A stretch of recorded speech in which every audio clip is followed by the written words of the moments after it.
Hello, and welcome to episode 308 of From Paper to People. I'm your hostess with the mostest, Carolyn Nee Lachlan, and I want to open by thanking my latest Patreon supporters, Anonymous, for a generous gift of $50 support, Stephanie Nadrebo, my latest Vine at $7.50 a month, Allison Peacock, creator of FamilyScribe.com and A New Root at $5 a month, Laura Daniel, a new root at $5 a month, and a new regular volunteer for the Reparational Genealogy Project. And back in April, I think I missed a thank you to Abby McDonough, a seedling at $2 a month. If I did, I apologize, Abby, but thank you now. Every bit matters. So I thank you all very much.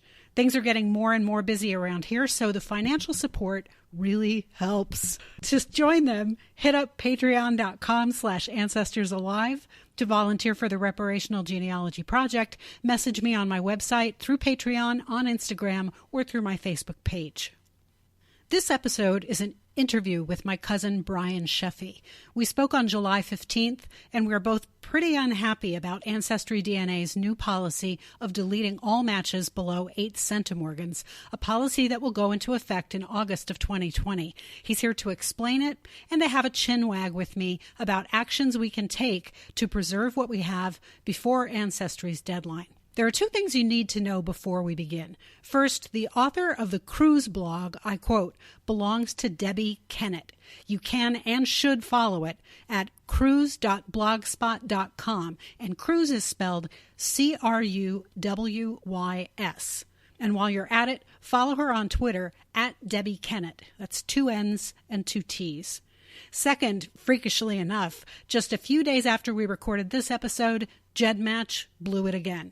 On July 19th, 2020, Verigen, the owner of GEDmatch, updated their software, which resulted in a temporary breach of their informed consent policy. All the kits for a short time were rendered fully public because a user logged in and hacked the site, which meant that those who opted out of participation in law enforcement research were opted in without their knowledge. For those like me who opted out, this is yet another in a string of disappointments regarding GEDmatch. Having just uploaded my DNA again a few weeks ago, I have removed my DNA from their database, this time for the last time. There is another DNA database devoted exclusively to DNA matching for crimes at DNAsolves.com.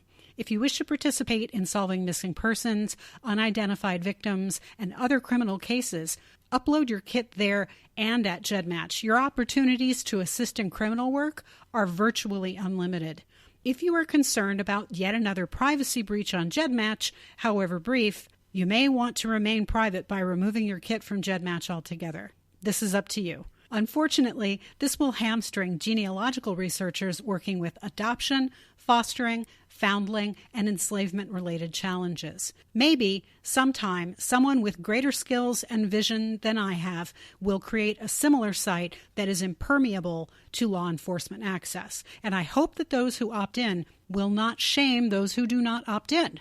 We all have our reasons for making our own choices and our agency to do just that. So do what's right for you, but don't harsh on people who do differently. This breach, in turn, by the way, enabled another. Apparently, the GEDmatch hacker gathered emails and used them to wreak a little havoc with Family Tree Maker, a standalone program that links with Ancestry. And then, just when I thought I was done writing opening notes for this episode, MyHeritage had a security breach too. I will hunt down links to articles about these various privacy and data safety issues and leave them in the show notes. Check over the next few days for updates to those links. Listen to the end of this episode for further updates from AncestryDNA on their changing policy and their revised timeline. Here now, my interview with Brian Sheffey. We spend the last few minutes geeking out about how we met and figuring out that we were cousins. I hope you enjoy it. Hey, everybody. I am here today with a very special guest I've been looking forward to having on for quite some time. I was on his podcast. Now he's on mine, and that's how it works in podcast land. But that's especially how it works if you're cousins. So I would like to introduce my cousin, Brian Sheffey. He is a genealogist and an author and an all-around awesome person. Say hello to the folks, Brian. Hello, people. Thank you so much, my Calvert cousin, for having me on your podcast. It means a lot. You bet. And Pace. We are cousins 3 different ways that we know of. That's true. So, it keeps on ticking, this genealogy work of ours. So something's come up today, and you made me aware of it on Facebook. And which is one of the things that Brian is really good at, by the way, is making me aware of things on Facebook. So there's a post on the Cruise blog, and the location is CRUWYS, which is cruise.blogspot.com. And I want to read you the opening of this blog post because it will explain the problem that we're going to discuss today. It says, Ancestry announced at a conference call today that there are some changes in the pipeline in terms of how our matches, DNA matches, are reported. There will be 3 main changes. 1, Ancestry will provide a more accurate report on the number of segments shared with your matches. 2, Ancestry will report the length of the largest shared segment. And 3, the matches will be recalibrated to remove false matches so that the reported matches are more likely to be related through a recent common ancestor. Once the update is implemented, only matches which share 8 centimorgans or more will be reported. Ancestry estimates that this will remove about 2/3 of the false matches. All matches that fall below the new threshold will disappear from your match list, with the exception of matches you have messaged, matches where you've added a note, and matches you have added to a group by using the system of colored dots. Any matches sharing less than 8 centimorgans in total will no longer appear as a common ancestor hints or in the through lines feature. If you want to save these matches, you'll need to make sure to add them to one of your groups. Note that it is only the total centimorgan shared after the application of the Timber algorithm that is affected. So you could still have matches which share some individual segments that are smaller than 8 centimorgans, so long as the sum total of the segments is over 8 centimorgans. On-site messaging will start to appear on the site in the next few days to alert users to the updated matching system, and a new matching white paper will be available later this week. We can expect to see the new matching system rolled out in early August. Okay, this is problematic. Tell everybody, Brian, because you really do know this stuff better than I do. Why is this problematic? It is problematic, and I'm going to start with the simplest one first. A lot of people's brick wall, people are going to have brick walls in their ancestry, and by that I mean an ancestor that is just really difficult to be able to trace through the records.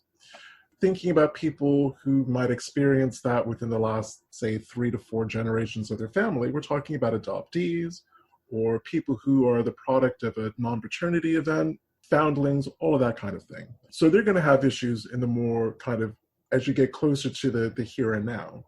Where a lot of us are going to have problems is when you start getting into the early 1800s and the colonial period. So naturally, the way that you inherit DNA is the older your ancestors are, the less amount of DNA you're going to inherit from them, if you inherit any at all. Because as you know, DNA inheritance is a bit of a crapshoot. It is indeed. When you consider how many kind of 3, 4, 5, 6 times great grandparents we have, our poor little chromosomes only have so much space. So, they can't incorporate DNA from everyone that we're descended from. But where this is really going to be problematic is, for me, on the whole, say 8 centimorgans, we're probably looking at an ancestor who, depending on how it goes, it's either going to be a 2nd or a 3rd or possibly 4 times great-grandparent. So, we're going back further and further in time. So if AncestryDNA is going to raise the matching criteria, which is what they're doing, it's going to knock out a whole bunch of people that you are actually connected to through DNA, but your common ancestors are going back much further in time.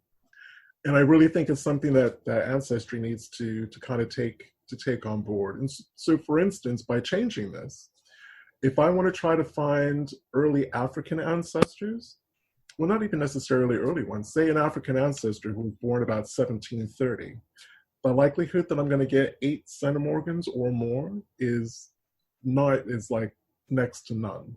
So that's going to rule that out. And there are a lot of, Black genealogists or, a lot of African Americans who are researching their family tree, even if it's as a hobby, with the goal of getting African ancestors. Well, right. Ancestry has just voided that pretty much. Because again, if you have ancestry like mine, I descend from 12 generations of African and African descended people. Thankfully, I was able to prove that before any of this kind of changing stuff goes on. So that's going to affect my African ancestors. That's going to affect my poorly documented European ancestors who were moving to places like Kentucky and Tennessee before they were even territories. So we're talking the really early 1700s. It's going to knock them out. It's going to destroy my ability to identify my Native American ancestors and also identify the white parent, whether it's male or female, for both my enslaved ancestors who are mulattoes or free people of color. So right. That's about 4 or 5 groups that ancestry with this change is going to make either incredibly difficult to be able to prove descendancy or impossible to do it. I would actually have to take my DNA test, upload it to a service called GEDmatch, which is free, and then do the DNA work on there, which kind of brings me to the question, why am I paying Ancestry almost $50 a month if their test is no longer going to work for me? And it's valid. And of course, with GEDmatch, there is the ongoing question. I understand that it is different from what it was, but the fact is that there is the possibility to opt into law enforcement accessibility, so that on GEDmatch, that's what CeCe Moore and the Genetic Detective is all about, using that site as a place to secretly, basically, access other people's DNA kits when they upload the DNA profile of a criminal who left evidence behind and that law enforcement, for whatever reason, has not been able to find in CODIS or in any system. There are many reasons why that would be, I guess. I know that now we have to actively opt in order to have our DNA kits considered for law enforcement, and that only recently I personally did re-upload my kit and opted out of law enforcement accessibility. But I still tell people, and specifically Black users, don't use GEDmatch at all, because 2 times, without asking, without any kind of informed consent, the owners of GEDmatch accessed DNA kits and used them to find criminals. Now, the goal is noble. I'm not saying everybody who committed crimes and who isn't caught should be continuing to run around and live their lives and not be caught. I'm saying that there was no informed consent. I certainly personally was not asked, is it okay if we look at your DNA and size up this kit against everybody in here? And if somebody is related to you, utilize your information in order to be able to build relationships and find who this person is, this person who committed a crime. That's just for me, and I'm white, which means I'm supposedly, safe. If you're Black, I believe that GEDmatch is a dangerous site. And the reason is that 2 times that happened. 2 times DNA was accessed and utilized in a search without seeking or gaining the informed consent of the people who had placed their DNA on the platform. And as something about which I feel very strongly as an element of social justice, I think that is really abhorrent. And from a privacy standpoint, I think it's really abhorrent. And I understand that somebody new owns it now. And as I said, I understand that it is possible to opt in or opt out, and it is what you do at the moment that you're uploading your kit. But I still don't trust them completely. And so anybody, I don't trust anybody. If they cross me once, forget it. And so the problem is that if you are Black, if you are of any mixed ethnicity in terms of Native American, Black, Latino, European, that isn't Latino from this continent, it just worries me. It just concerns me. I mean, yes, obviously, what are you paying for if Ancestry isn't doing this for you? But also, when you do try to access an outside service, how do you know that that's not going to be abused? Exactly. I probably sound like a conspiracy theorist anymore. I've also been telling people to go out and buy canned goods and paper goods and Lysol because there's going to be a resurgence of COVID in the places where it already hit. So I probably sound like a real tinfoil hat chick right about now. Well, I have to support what you're saying because, I mean, I manage about 5 family members' DNA kits from Ancestry. So I downloaded their results and I uploaded them to GEDmatch. And this is before law enforcement had access to it. And I told, as a responsible DNA test administrator, I let each individual family member know what I was planning on doing and why I was doing it. And they get it. They get that Ancestry doesn't give you the full suite of tools that perhaps it ought to be able to work with your DNA results. So they got it. They're like, nope, if you can get any kind of indications about who our ancestors are in GEDmatch, we're fine with that. But as soon as that story broke about the kind of perception of a breach of people's privacy on GEDmatch, pretty much everyone whose kit I administered wanted it taken off. They're like, we have nothing to hide. No one in our family's been arrested, but still, we feel really uncomfortable that law enforcement can just go and get our DNA willy-nilly. So I had to take all of this off. And for the last 6 months, I've been umming and ahhing about whether I should take mine off, to be perfectly honest. So that is an issue, unfortunately. Well, when Golden State came down, I did take mine off and the other kits that I was managing as well. And only within this last month did I put mine back up. I did not put the other family members back up. And I opted out of law enforcement. Now, I'm working on a case where right now I am seeking the birth parents of an 87-year-old client. And so I know.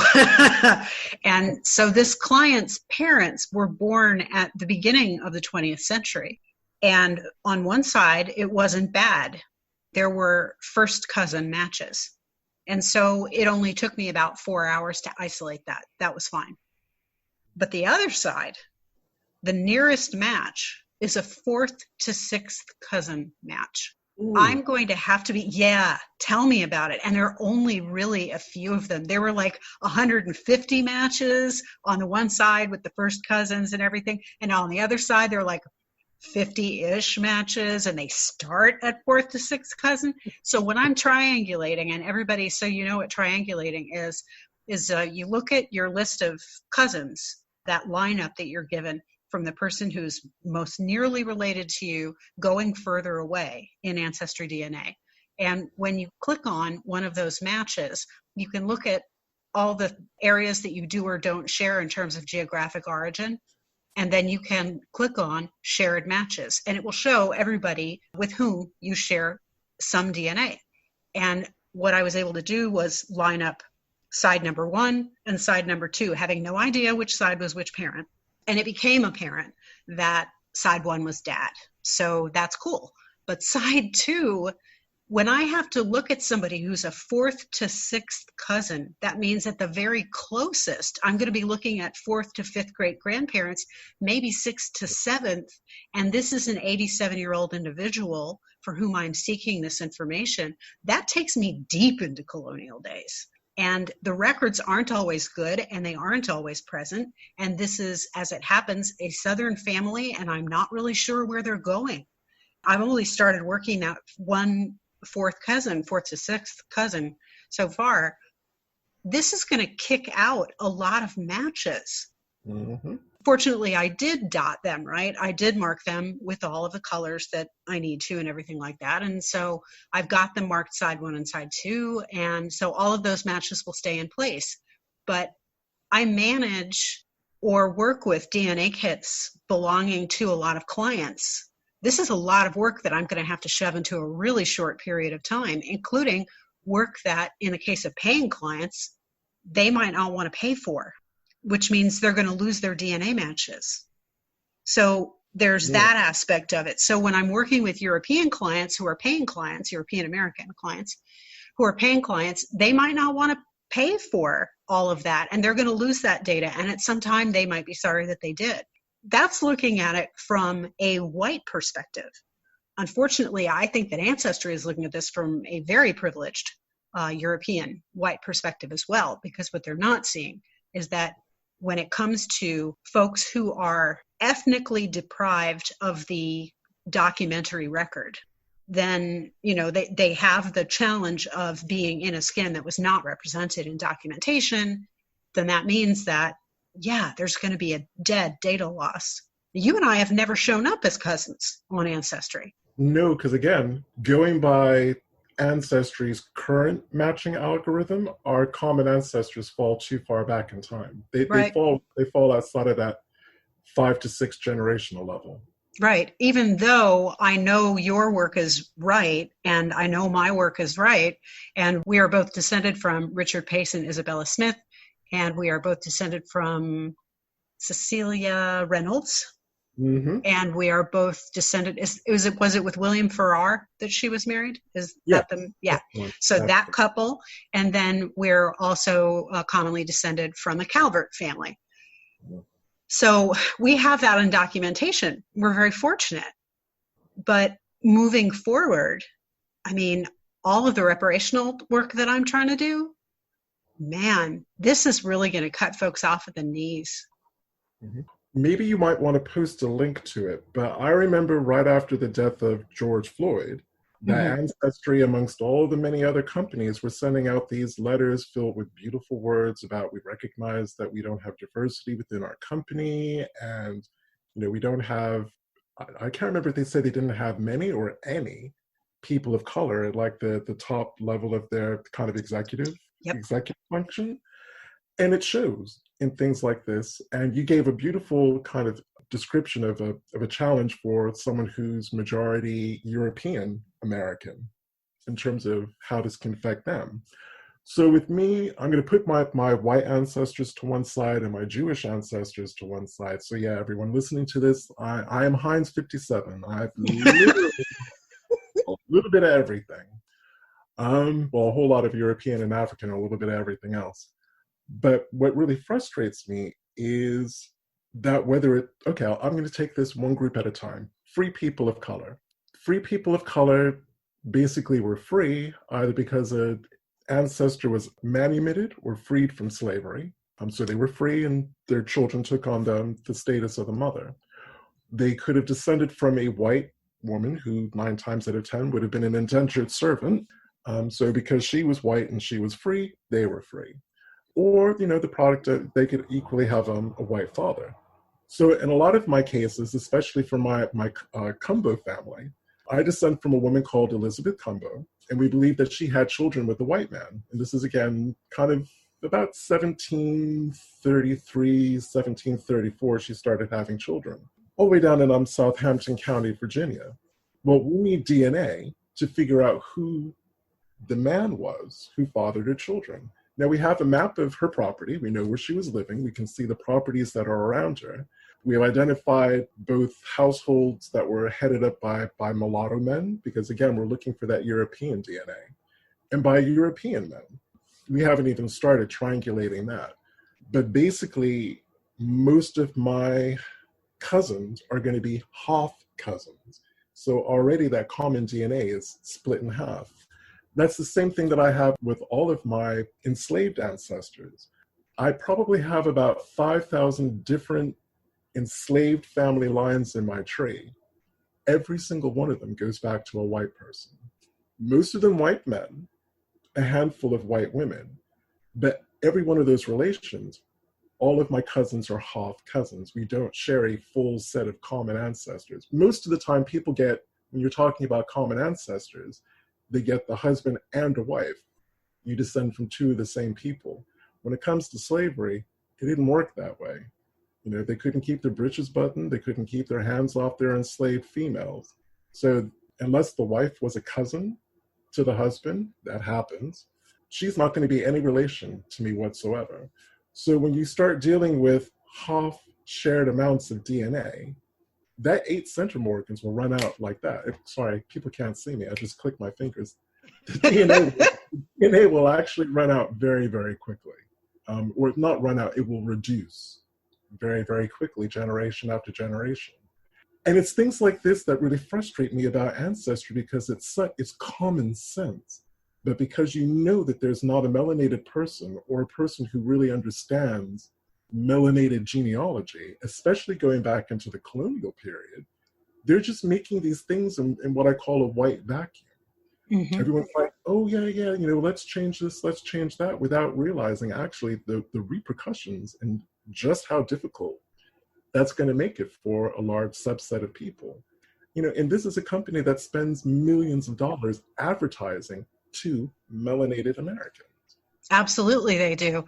That I had no idea who I was, and I couldn't find this and I couldn't find that. But look at me now, wearing some kind of traditional Nigerian, outfit or something like that, and saying, I didn't know that I was Nigerian.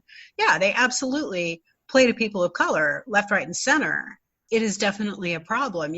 I do believe, and I think my teaching reflects it, that Ancestry is a superior product. I think that they have a lot of the things that I need and that my clients need and that my students need, and that's great. But there are things that could be changed and made better. Now, when I said I'm not really very good at this, what I meant is I've only started working at finding missing family members using DNA. Whatever kind, whether it's siblings or I found somebody's sister or I found somebody's parents, that kind of stuff, only within the last couple of years. And so when people talk about SNPs and all these kinds of things, there are all these kinds of terms, and they mean things, and I know they mean things, but the fact is, I only took the one obligatory math class freshman year, and I flunked it, and I had to take it a second time and then a third time in order to be able to get out of my university, okay? So I went to school basically so that I could use a calculator. I am not a scientific person. I'm a systematic person, but I'm not a scientific person. And I have not been in a position to actually learn in any meaningful way how it is that DNA works, other than the basics of how much you share, how much you don't, how things work. Sometimes it's vague, blah, blah, blah. There are things that I understand, but we haven't talked about DNA very much on the program. And that's because everybody I wanted to interview somebody who worked at Cold Spring Harbor Labs. And he'd signed a non-disclosure and he couldn't come on, even to explain the difference between X, Y, he couldn't do it. He wasn't allowed. And here I was thinking that I had secured this really awesome guest. So, so I do understand triangulation, and triangulation makes sense. Basically, person A looks at person B, and person A and person B share person C. That means that if person A is looking for somebody, then building person B's tree and building person C's tree, sooner or later they're going to collide, and that's how you start to find where person A fits into the family. And if you watch The Genetic Detective, which was a 6-week show on ABC here in the United States, that is a really great way to understand how this system works. And it's really the only way to do it. It's very straightforward. But the science of it is a different thing. No, absolutely. And if I can just remind the listeners, you never use DNA on its own, or at least you should try and make the best effort not to use DNA on its own, because DNA, just like a paper trail, they're tools. And those two tools should always dovetail together. And I'll give you an example. So I'm a descendant of Patrick Henry. Yep, Mr. Give Me Liberty, Give Me Death. And the way that I was able to prove that was going through, he had an enslaved grandson, my ancestor, called George Henry Rome. So it was a grandson of Patrick Henry who fathered my ancestor.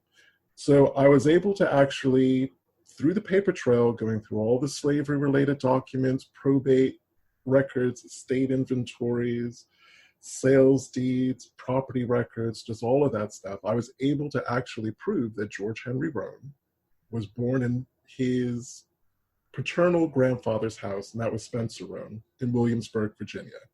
I had him and I had his mother because they were recorded in different slavery-related records.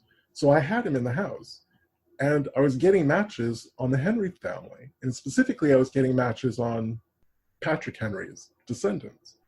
Now, the fact that my ancestor was called George Henry Roan, he named his first child, his first son, Patrick Henry Roan. Patrick Henry is still a name that carries down in my line.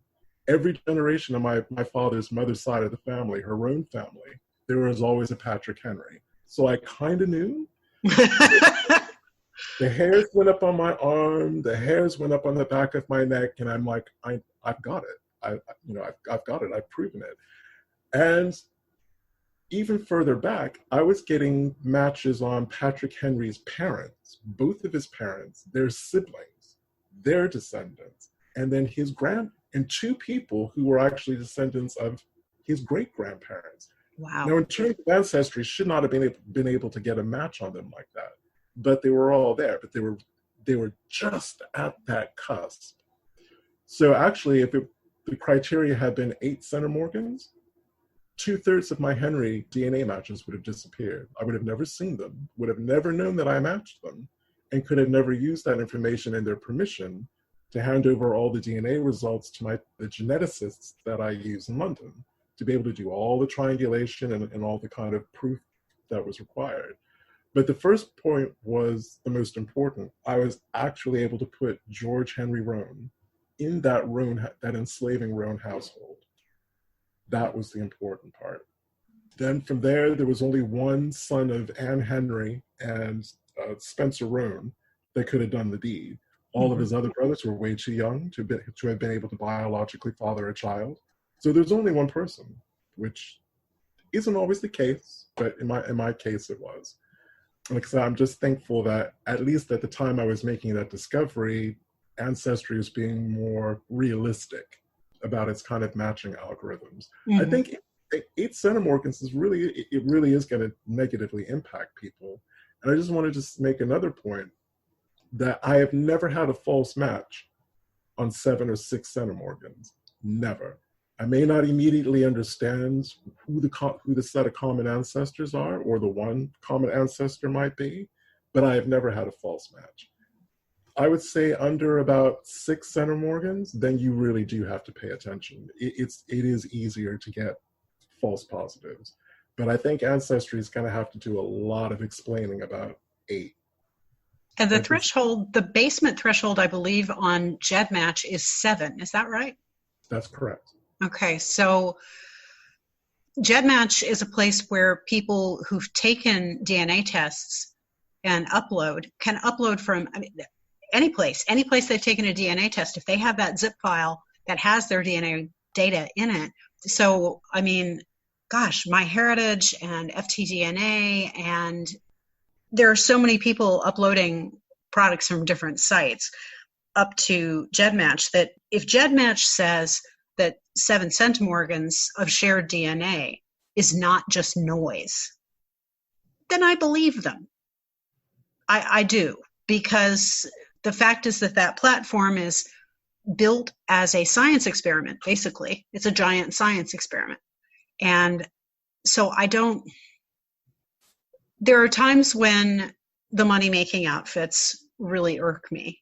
And, I encourage people to translate their family trees from Ancestry over to Family Search. And the reason is that I love the idea. Of course, in my situation, what I'm trying to do, we're trying to brown up the tree because so much of it is accounting for lineage that is Northern and Western European.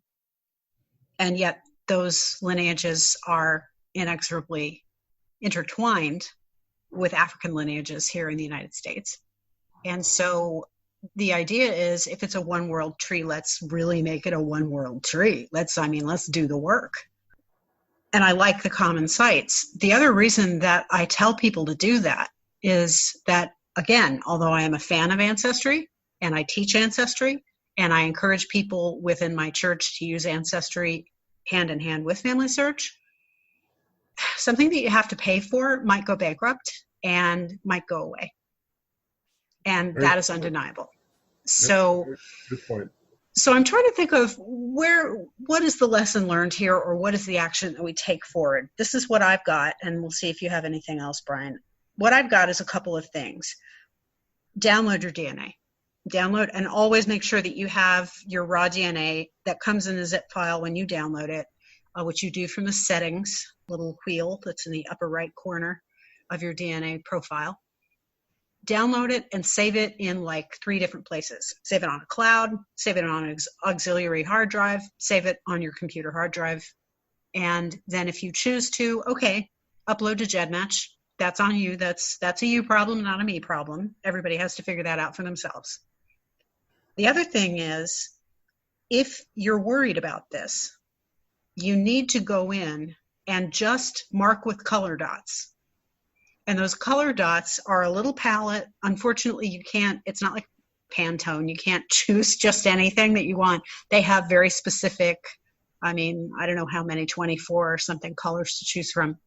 And just say, like I've done in my family, okay, so the Pace family is powder blue. And so I mark off all the matches that I know to be Pace or that I suspect to be Pace. And the blocker matches are orange.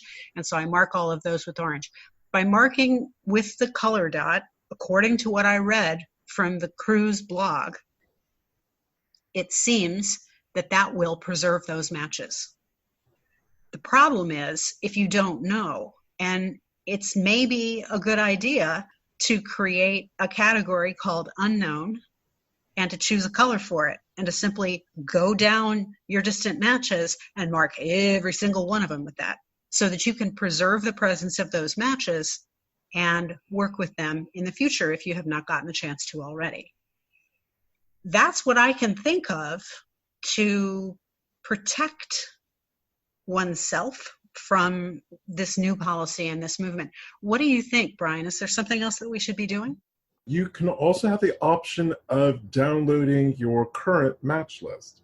So you can actually preserve that. And again, that's hidden somewhere in the AncestryDNA settings.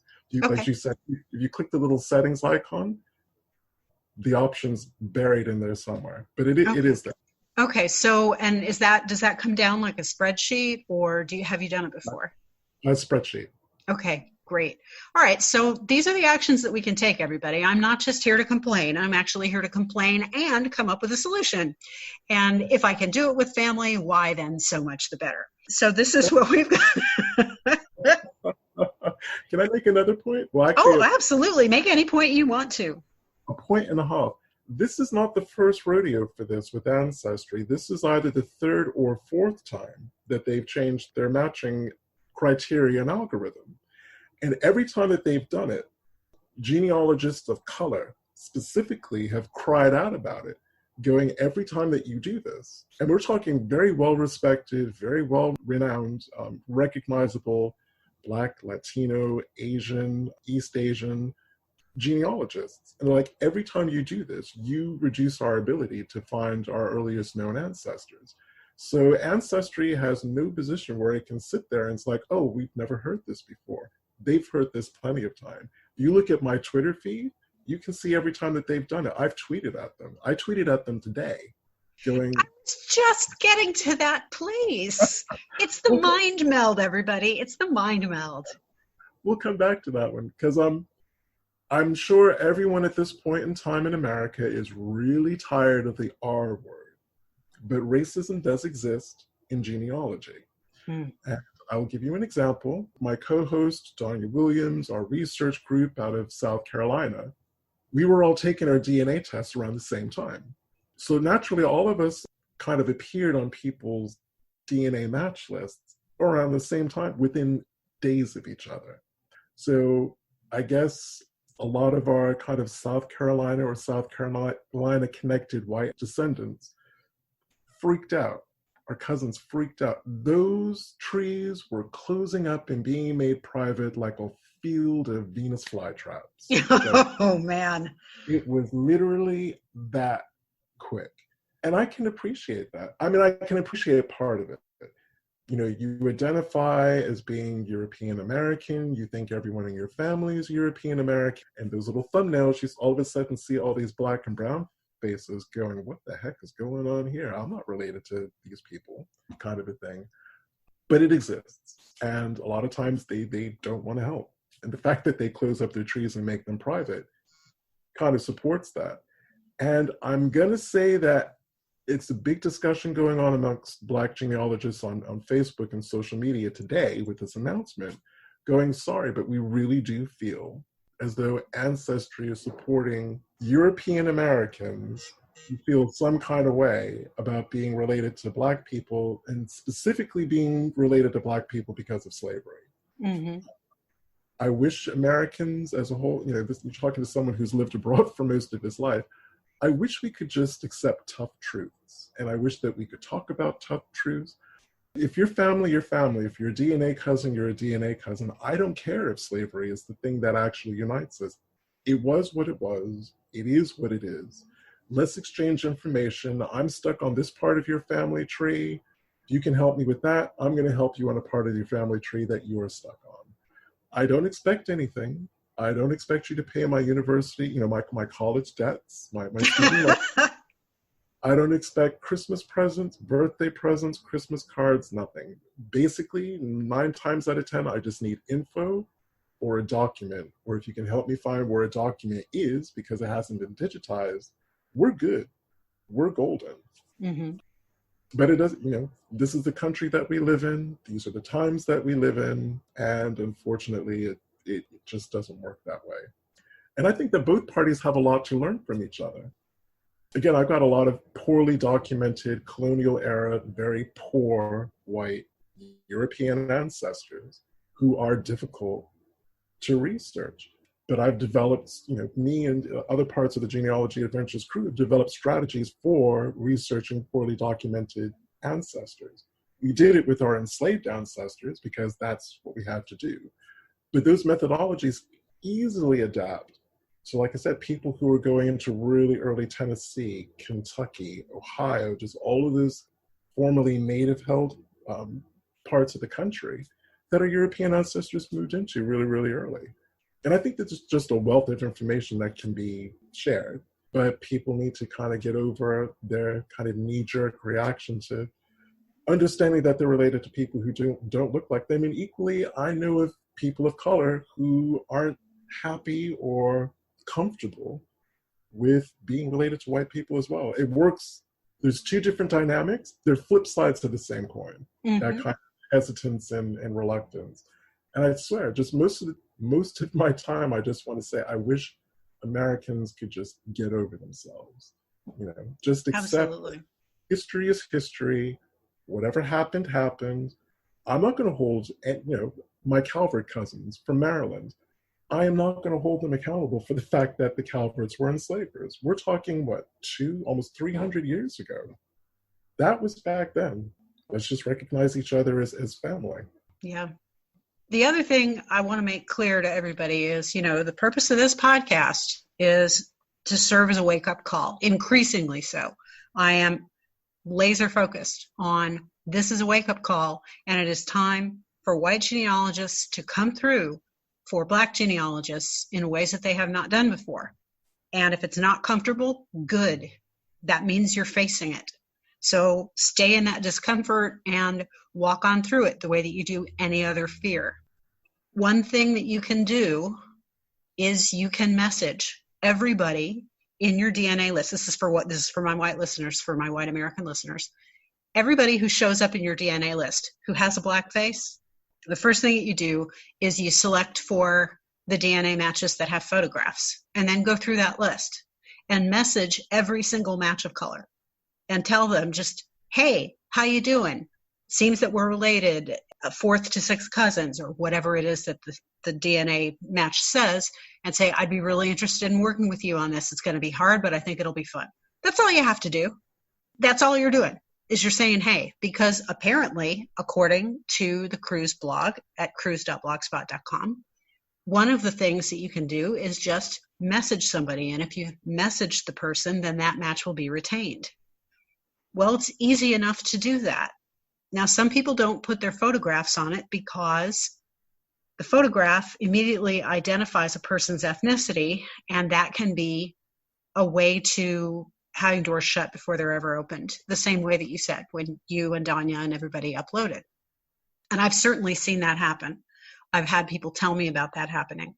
And I had a woman storm out of the Pace family group that you and I are both in, when I dared to post something asking if folks were marking their enslaving ancestors as such on their trees. And I set it so that admin had to approve posts, and I'm the only admin now. So I read it, but I then deleted it. I didn't put it out there for everybody else because it was just poison.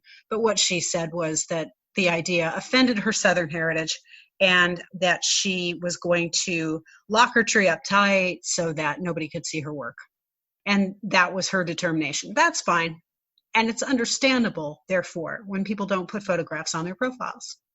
But if you're suspicious, then just look at them systematically. Do it while TV's on in the background.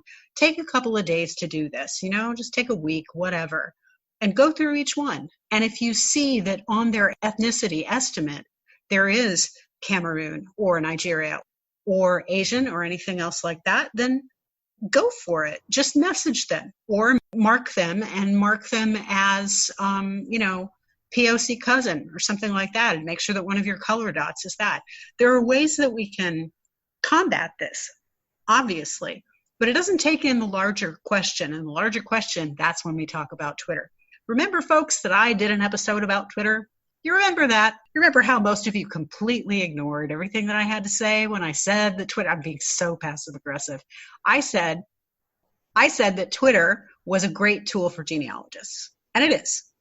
Twitter is a great tool for genealogists. It's a great way to get into a community and to ask for help and to offer help and to joke around and to simply have people who understand how wonderful and annoying this profession or hobby or whatever it is for you is. And when you do that, you can also tweet at Ancestry. You can talk about problems that Ancestry has. Hashtag Ancestry problems. There are ways to get the community into a discussion that includes Ancestry being notified with every mention or response or retweet, and that lets Ancestry know in a way that actually they do access. They really do respond on Twitter. It lets them know what it is that we are worried about, that we are upset about, that is a problem. Protest works. And I think that it's time to start addressing systemic racism and thoughtlessness and white privilege in genealogy, because there's no room for racism in genealogy. There's no room for white privilege in genealogy. Because that's kind of the discussion that Black genealogists have had today, is we feel as though Ancestry enables white fragility. Absolutely.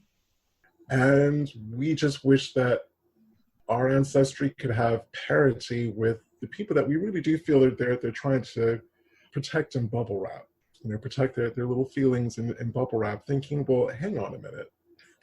It's like, I can understand where they would get a shock and maybe thinking that 3, 4, 5, 6, 7 times great grandpa wasn't this perfect person that either history is portrayed or the family is portrayed at our expense. We're the product of that, those unions, whether they were consensual or not. We have genealogists of color who don't necessarily feel as though Ancestry understands or appreciate that we have a different story to tell, or that even our kind of DNA cousins recognize that we will have a different kind of interpretation of those events. And as I said, we just really wish that our Ancestry kind of had the same parity or the same kind of duty of care was taken for us that are taken for, I guess, majority European Americans. Yeah. It would be nice to actually feel that for a change, because I've never felt that. Absolutely. And of course, rightly so. I mean, and you have the direct experience that proves it. I have the indirect experience and having chosen to believe what I have been told about the way things are. Going into an archive and not being given a record if you're Black, but then having a white person walk in an hour later and getting the record. Yep. I want everyone to take personal responsibility for their own family.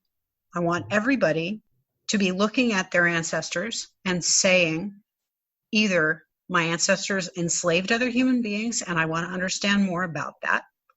And I want to put all of that information out there and then doing it. Or my ancestors got here after enslavement had ended, but we all still benefited from the enslavement of human beings because this country's economy was built on it. It's the foundation of this economy. And we're not just talking about enslavement, we're also talking about the period of Jim Crow. And we're even talking about now. You know, the fact is that there are two Americas. And I want people to start to look at that. And it's really uncomfortable and it's really aggravating. And I know for me, it just makes me so furious. Sometimes I can't control it. I can't fix it. I can't change it, but it's there. And the next thing to do is to move forward on it. And so how do we make changes? Okay, we change ourselves. But the other thing that I think that we need to do as a response to this is we need to let Ancestry know, hey, this is not okay. You are doing something that is, at its roots, racist. And that will have a racist effect, even if you didn't know it. You should have, because, hey, just as Brian just pointed out, you don't have any black or brown folks up at the top of your company. The upper echelons are the same as the lower echelons, all white. It's white, whitey, whitey, white, white. Let's fix that. Well, actually, it'd be interesting to get your take on something. It's something that I've never really talked about.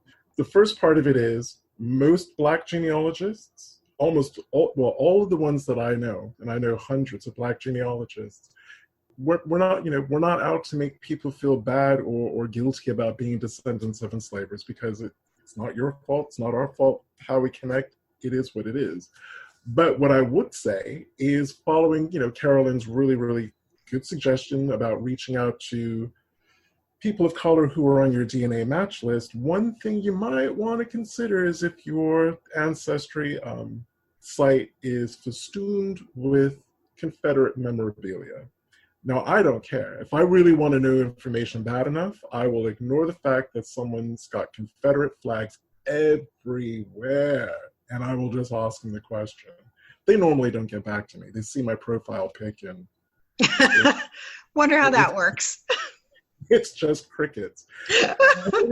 There's going to be no hard and fast rule on this. And I can imagine if Ancestry were to say, okay, no more Confederate flag, at least flag. I mean, if someone's ancestor won a Confederate medal and they want to put a medal as their profile pic, fair on you. That I actually do get.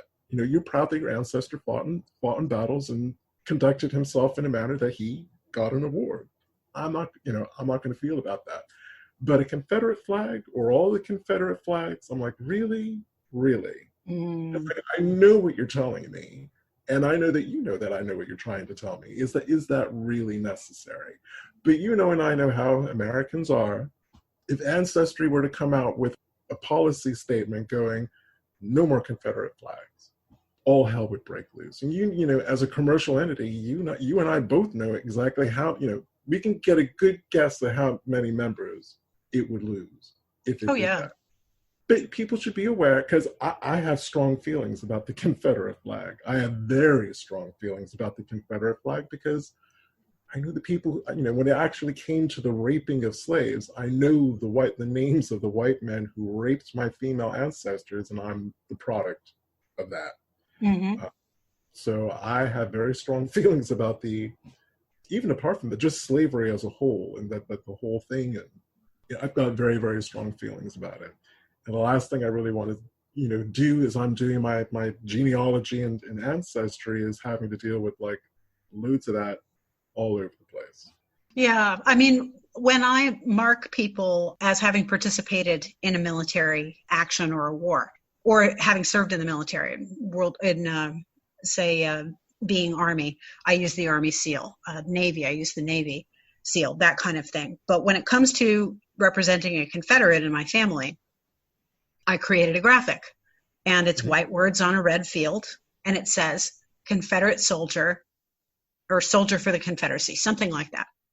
And that's because I need that visual. Everybody, has their different way of going. I really like having a visual that tells me something. Then I have one that's identical to it, only it's a blue field. with the same exact font, and it says Union Soldier in the Civil War. And that way, if somebody looks at my tree and they want to see sort of where it is that people were and stuff like that, they'll see that. There is not one Confederate flag on my tree. And really, if you're listening to this podcast and you've been listening regularly, there should not be one on yours either. And if there is, I had never even thought of that. If there is, please swap it out for the thing that I use. I will make it available on my Facebook fan page. I will make it available in the Facebook group. I will make it available on Twitter, as I have done previously. And I've drafted a new one, and I want to make a note of this here. Everybody can grow and change. Just this week, I was really pushed over into a place of understanding that using a graphic that said slaveholder was not good enough. And I replaced it. I'd made a new one, and it says enslaver. And the reason is very simple. Language matters. If somebody is a slaveholder, it means they're holding slaves. And that imputes slave character to a person. No person is a slave as their being, as their profession, as their personality. People who are enslaved are artisans and are blacksmiths and are chefs and all these other things. And there are also siblings and parents and grandchildren and whatever. So yes, it's important that we continue to learn, and it's important that we take this stuff forward, and we can do it. If you haven't started a Twitter account yet, if you haven't created a Twitter account, then you need to do that and go back and listen to my Twitter episode. I will post a link in the show notes, and that is going to tell you everything that you need to know about how to become active within the genealogy community on Twitter. And it's a valuable thing. It's where you can be heard. It's where you can learn. And in this case, I think it's time for a bit of a tweet up and for folks to start really letting Ancestry know what is okay and what is not. And the fact that they've been really thoughtless with this. It's not the Black community's job to do this. It's everybody's job to do this. But it always does seem to fall on us. And when we do speak out, we're told, oh, you're a snowflake, so get over it or forget about it, or it happened so long ago. And I was blessed to have two of my great-grandmothers in my life until I was a teenager. I think my second one died when I was 15. So we're talking women who were over 100 years old. They were born free, but their parents were enslaved. And their aunts and uncles were enslaved. They had cousins who were enslaved. Now, one great-grandmother from North Carolina, I could not get her to talk about that at all. She didn't want to discuss it. My South Carolina grandmother didn't discuss it very often, but she did share the story with us about, she was a little girl. She said she was about 7 or 8 years old, running around Edgefield, South Carolina. And she asked, it must have been a really hot day because a lot of the men had their shirts off as they were working on their farm. And she's like, why are all of their backs with all of those funny things? What are those funny things on all their backs? Well, they've been whipped. And those were the scars. Wow. And that stayed with her for the entirety of her life. That stayed with her. So it wasn't that long ago. I think people like to think that it was, but Black people with deep ancestry in this country are only at least 2 to 3 generations away from slavery. Yep. And we're no distance from Jim Crow, to be perfectly honest. Yeah. So I believe that we're in Jim Crow. I believe that we are in a variety of Jim Crow that a lot of white people don't recognize, but it's true. I think it's called Jim Crow 2.0 or something. Is it? It makes sense. Something like that. But I would just invite listeners to this who are like, I love my Confederate flag and you just have to accept it and blah, blah, blah. Well, this probably is a bad analogy to them, but if you were Jewish, you would not want to see the Nazi flag. You are going to have strong negative emotions and feelings about that flag. People of color do not want, I shouldn't say all, I'm not a representative for every melanated American, but everyone in my family, and my family is huge when you start getting out to the 4th and 5th cousin level. I don't know a single Black person in my sphere that wants to see that flag, because it has, especially if you're a genealogist, because you have the stories. You know what happened to your ancestors, and you know what was done to your ancestors.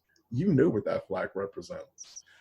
There are other ways that you can display that. Like I said, if a person won a medal or a ribbon or your graphic or a neutral graphic, because again, I mean, I've done something very similar for my ancestors who fought in the Union. There were a couple of Union battle flags that came from the different states, like the Pennsylvania one. I wouldn't dream of putting that up there thinking, well, I know I've got Southern cousins who are going to feel some kind of way. If you're going to be angry about seeing a Union flag, why should I have to see a Confederate flag? Because I feel exactly the same way about that flag that you would feel about a Union flag. So there's a lot to digest here, I think. And there are actions that we can take. We can be responsible within our own trees. We can be responsible in the larger community to other researchers. We can, knowing that Ancestry at this moment anyway is going to be enforcing this new algorithm and policy, we can mark our matches, we can contact matches, and we can do the things that sort of grandfather in those matches. We can download the spreadsheet that is the current list of matches. And then we can act. We can contact Ancestry, let them know that it's not helpful, not constructive, going to be a problem in whatever ways, whether it's something that you take personally because you're a foster or an adoptee, or there is an NPE event somewhere in your line and you're trying to look into that, or whether it is that that this is not fair to a population. It doesn't have to be your own population that it's not fair to. You have to know it's just not right. It's just not right. It's not fair. Enabling fragility in people and letting them be, but this, what is it that woman said, that it offended her Southern heritage or whatever? Yes. Yeah, no. I'm not going to play that. I'm not going to play that. And if you're listening, you don't play that either, because that's not what we do. That's not what we do. As my mother used to say about a great many things, that's not what we do. What I would dearly love to see is people speaking out about this now, because I think if there was enough two things, people to speak out and for Ancestry to put the brakes on this, because this is just in the pipeline. They haven't done it yet.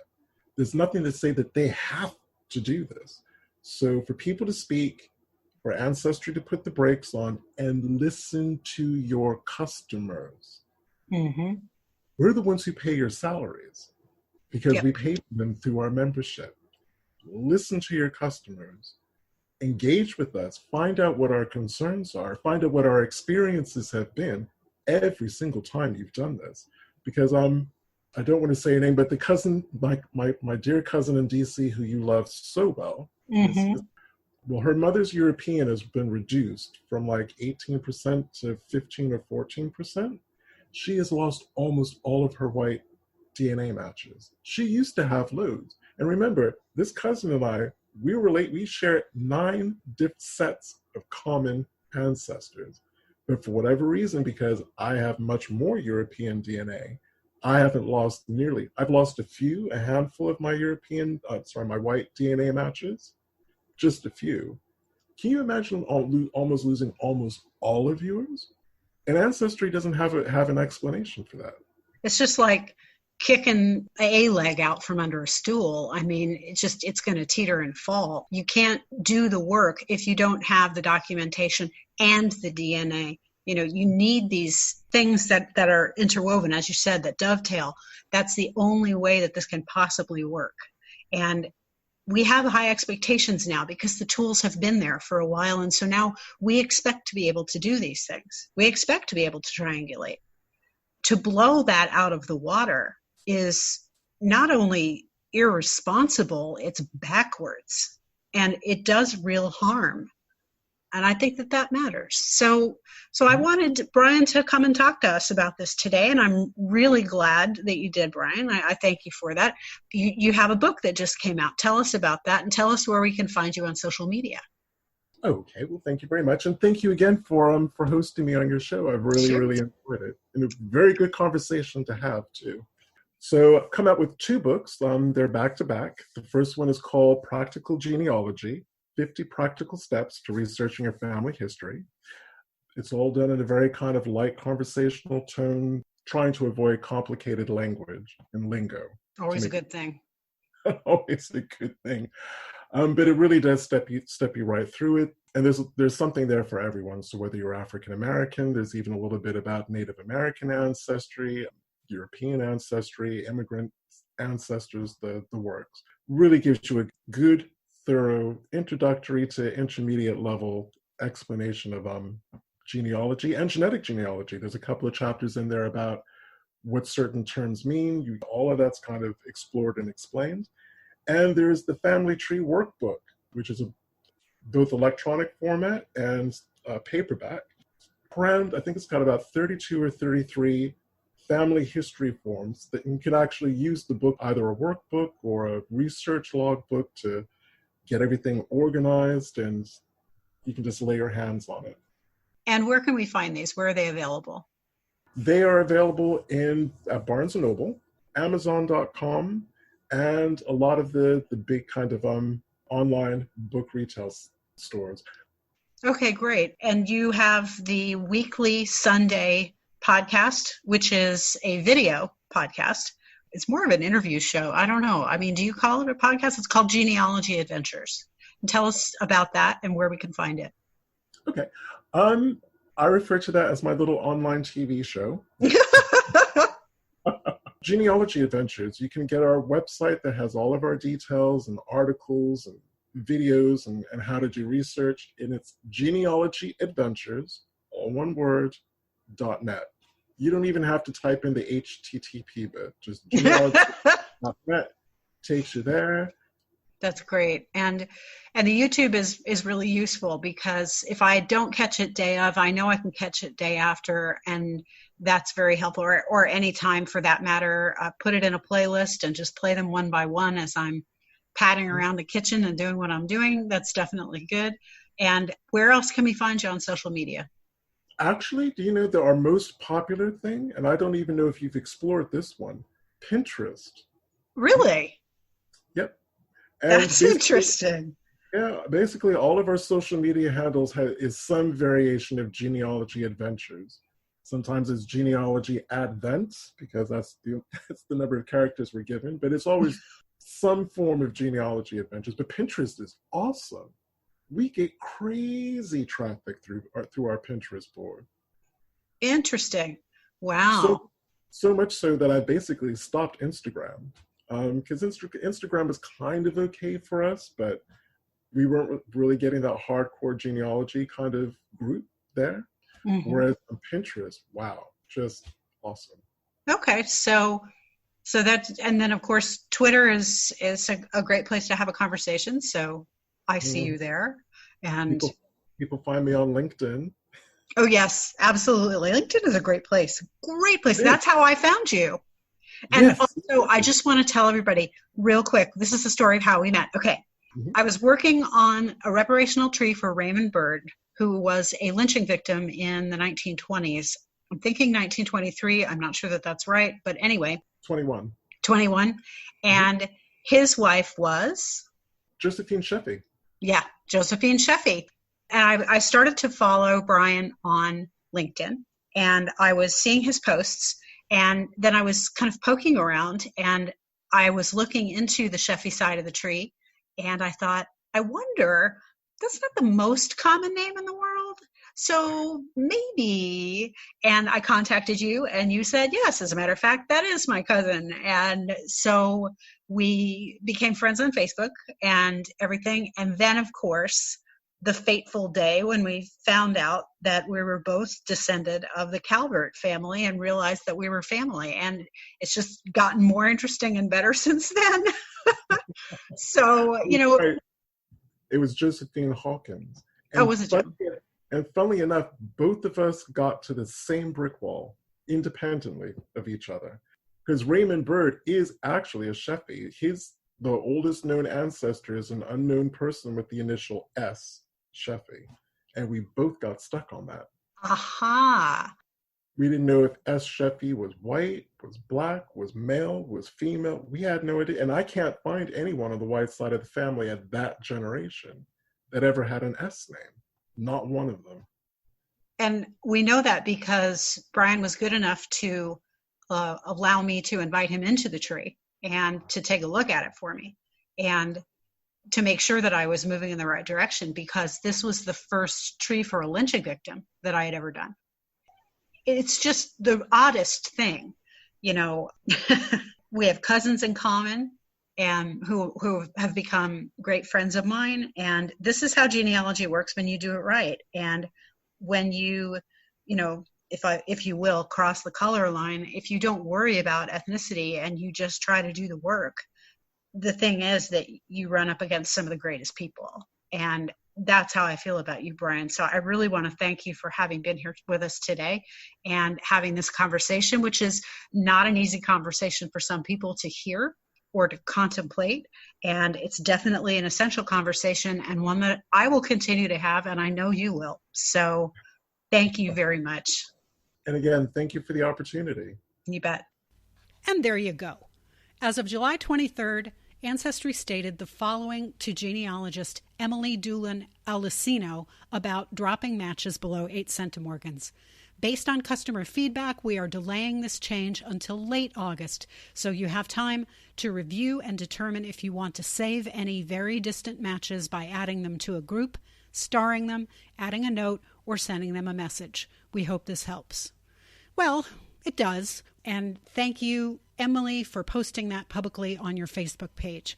We need to work together to stay informed because Ancestry is not putting its best foot forward, neither with updates about the policy nor with the policy itself. As I said, please listen to episode 201 about joining Twitter and using it for genealogy. It's the quickest way to stay informed on the latest developments in genealogical research, and it's truly a well-developed, healthy community for help and support. And as a source of Genie news, let me tell you, it is the quickest way to find out what you need to know. Thanks so much for listening. Keep researching, demand thoughtful policy from the powers that be, and above all, expect surprises.